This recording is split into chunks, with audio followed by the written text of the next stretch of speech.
বছর আগে একটি গ্রামে বাস করত এক ধনী ব্যবসায়ী, নাম হরিমোহন সাহা। তার চাল ডালের গুদাম, বড় বড় দোকান, গোডাউনে ভরে যেত শস্যে। কিন্তু সে ছিল অত্যন্ত লোভী।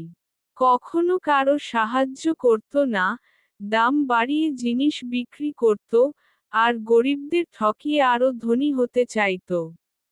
গ্রামের লোকেরা তাকে ভয় করত, ভালোবাসত না। কিন্তু হরিমোহন এসব নিয়ে কখনো চিন্তা করত না। সে শুধু ভাবত, আরো টাকা চাই, আমার চাই বিশ্বের সব সম্পদ। একদিন, গ্রামের পাশের জঙ্গলে হঠাৎ এক দরিদ্র সাধু এল। গায়ে ধুতি, হাতে লাঠি, মুখে শান্তির ছাপ। সে সবার দরজায় গিয়ে কিছুটা ভিক্ষা চাইছিল। হরিমোহনের দরজায় গিয়ে সে বলল, মহারাজ, কিছু খাবার দিন। 2 দিন ধরে অনাহারে আছি। হরিমোহন তীব্র কণ্ঠে বলল, আমার কাছে কিছু নেই। এখানে ভিক্ষা চাওয়া মানা। আর তাকে তাড়িয়ে দিল। সাধুটি কিছু না বলে চলে গেল, তবে মুখে একটি কথা রেখে গেল। যার হৃদয়ে লোভ, তার ঘরে শান্তি থাকে না। খুব শীঘ্রই বুঝবেন। সেই রাতেই আশ্চর্য ঘটনা ঘটল। হরিমোহনের গোডাউনে আগুন লেগে গেল। লাখ লাখ টাকার চাল, ডাল, চিনি, সব পুড়ে ছাই। পরদিন সকালে সে গিয়ে দেখল, গোডাউনের সামনে পোতা ছিল এক কাগজ। লোভ আগুনের মতো, একবার জ্বললে সব গ্রাস করে। কিন্তু হরিমোহন থামল না। সে আবার চাল ডাল কিনে মজুত করল, এবার আরো বেশি দাম বাড়িয়ে বিক্রি শুরু করল। মানুষ কান্নাকাটি করলেও সে কানে তুলল না। বলল, যার টাকা নেই, তার খাওয়ার অধিকারও নেই। একদিন হঠাৎ গ্রামে দুর্ভিক্ষ এল।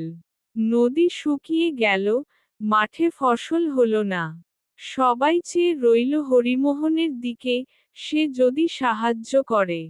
কিন্তু সে দরজা বন্ধ করে রাখল। কিন্তু এবার প্রকৃতি যেন রাগ করল।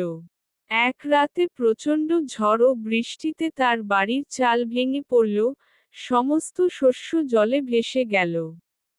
সেই সময় গ্রামের লোকেরা কেউ তার সাহায্যে এগিয়ে এল না। সে চিৎকার করে বলল, কেউ আমাকে সাহায্য করবে না?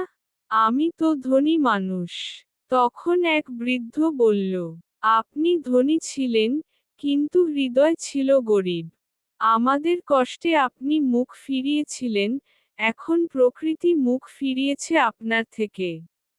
অবশেষে হরিমোহন ভেঙে পড়ল। একদিন চুপচাপ গিয়ে সেই জঙ্গলে সেই সাধুর খোঁজ করল। দীর্ঘ খোঁজাখুঁজির পর এক বৃদ্ধ সাধুর কাছে গিয়ে কেঁদে বলল, আমি ভুল করেছি। লোভে অন্ধ হয়ে গিয়েছিলাম। সাধু হেসে বললেন, যতক্ষণ মানুষ বুঝতে শেখে, ততক্ষণ তার ফিরে আসার পথ থাকে। হরিমোহন এরপর ধীরে ধীরে বদলে গেল। তার দোকান গরিবদের জন্য খুলে দিল, সৎ ব্যবসা শুরু করল, মানুষের পাশে দাঁড়াতে লাগল।